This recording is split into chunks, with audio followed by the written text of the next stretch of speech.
Hey guys, welcome back to my YouTube channel. If you're new here, karibu sana. So today I'm talking about what Africans were doing before colonization. I know so many of us are curious to know what were they doing before colonization. Were they just seated waiting for the white man to come and bring civilization to them? No. Africans were doing trade before colonization. Arabs, as we all know that Arabs came to Africa before the coming of Europeans and everybody else who came to colonize Africa. Arabs came and they were doing barter trade with Africans, especially along the Indian Ocean. And cities like Malindi, Mombasa, Kilwa were the main cities, and these cities were very developed actually in those days, because after Africans did barter trade with the Arabs, the product or the profits were used to develop the cities like Mombasa, like Malindi. And that's why you find like in Mombasa there's so many cultural buildings that show the history of Swahili people. They show the history, and they also show the trade that was happening between Africans and the Arabs. So the other thing is, Africa before the coming of the white man had existing kingdoms, like for example Mali, for example Benin. There was Central African kingdoms, okay. There was Timbuktu of West Africa. So they had kingdoms that were existing. They had law. So many people like to think that like Africans were not civilized because they didn't have the ability to think on their own, to think that they need a structure. Before the coming of the white people, African head chiefs, village elders, because most of the Africans were living in the rural areas. So before the coming of the white man, they were able to govern themselves. They had structures, they had laws that were working. So before the coming of the white man, Africa, they were developing kingdoms. They had kings, they had queens, and all of these things were happening before the coming of the white man. And actually, when I was doing my research, that was really surprising, because in school, especially in Kenya, we are told about the Baganda kingdom. We are told about so many kingdoms that Africans had before the coming of the white people. And to me, when we were doing that history in school, I kept thinking that they're just teaching us this so that like I felt like it was so unnecessary for us to learn that. But now, after I recently did a video talking about how colonialism have affected Africa up to date, and I saw the mindset of people in the comment section. People were saying that like Africans are mediocres, and we have always looked for an excuse not to become. We have always blamed it on colonialism because we were nobodies even before the coming of the white people. So that mindset made me realize the reason why especially Kenya and our schools normally emphasize on us learning what Africa was like before the coming of the white people and before colonization. So number one, Africa was doing trade, okay, before the coming of the white person. You think trade came with businesses? Did not come with the white people to Africa. Africans were already doing that way before. The next point is like Africa, we had kingdoms, okay. We were able to govern ourselves. We had laws, we had structures, we had the way that people used to punish others. Recently I saw a lady, she normally specialized with the Kikuyu culture. Kikuyu is a tribe in Kenya, and she was talking about that before the coming of the white man and before colonization, women in, for example, in Kenya were giving birth, and they would have still babies. And do you know what they would do? Like, they used to have like a way that they used to preserve the babies, cover them with a lot of grass, and those babies, that would act like an incubator, okay. So they had specialists, they had medicine men, okay. They had people who were rainmakers, okay. So there was a whole culture, and there was a whole system. There were medicine. All of these things were existing even before the coming of the white man, because before the coming of the Europeans to Africa, we did not have like the modern medicine. Africans relied on their knowledge with herbs, with all of these things, and they were doing it by themselves before anybody told them how to do it.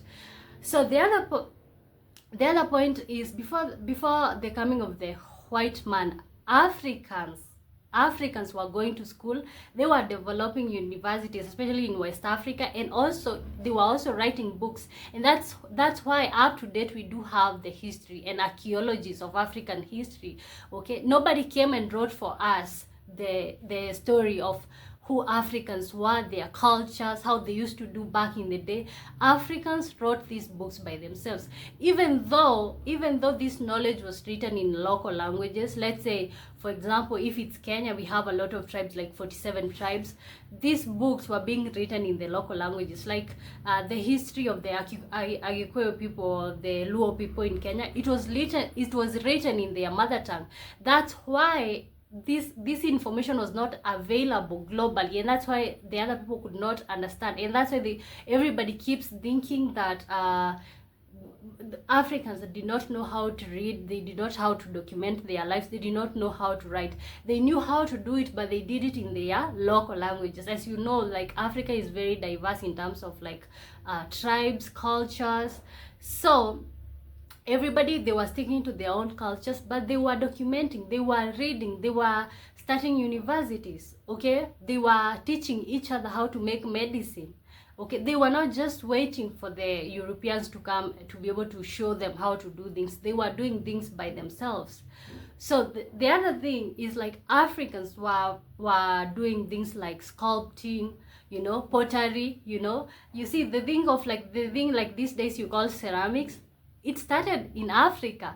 The African people, because they didn't have access, they did not know how to make modern pots. They just took the mud and they just sculpted the clay. They just sculpted, they did pottery. That's how they made their pots. And that's why when you talk about Africa, you have to think about the pots, you have to think about the baskets. The women in Africa knew how to crochet before the coming of the white people. So that is what Africans were doing before the coming of colonization, before all of this. So you can see all of these things, and you compare that to the modern day, you see people are doing pottery. Okay, Africans were doing that even before the coming of the white people. Trade, Africans were doing that before even the coming of the white person. Anything you would think about reading, writing, Africans were already doing that even before the coming of the colonizers.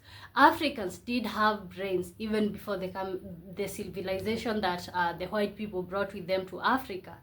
So also the next thing is that Africans participated in farming. And so because just think about it, before the coming of the white people to Africa, Africans were still eating. Okay, they were not just seated dying in hunger waiting for the white man to come and say, oh, now you can start planting maize. They were already doing these things. They were already planting.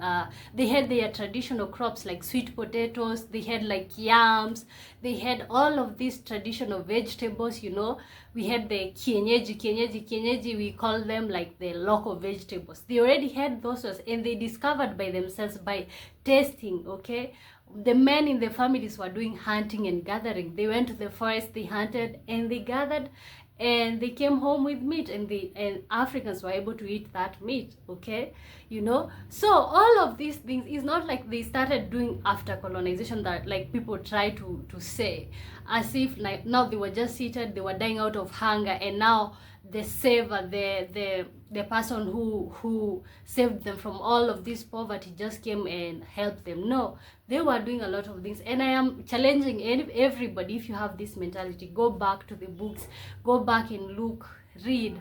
Okay, and you'll get a lot of information. Like, because I'm honestly surprised, because I knew they were doing things. I knew because my grandfather was telling me stories of like what they were also told.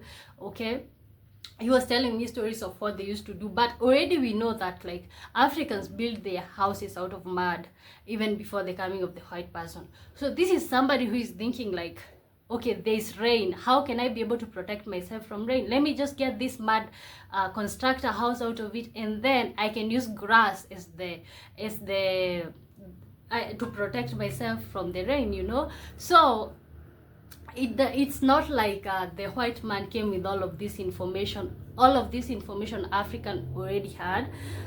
So they were already doing marvelous things. They were already in the process of civilization by themselves. And I feel like colonization just came to disrupt what Africans already had going on. So this is actually just like a wake-up call to everybody who thinks that Africa was civilized because of colonization. No, no, no, no. They had a lot of things going on. And if you want to know more, just go and look at history of Africa. Look at what Africans were doing in the 1492s, and you'll be so surprised. I'm also aware that Africa also had armies before the coming of the white people. They had armies, they had the military by themselves. Okay, they had an organized group. For example, let me give you a story.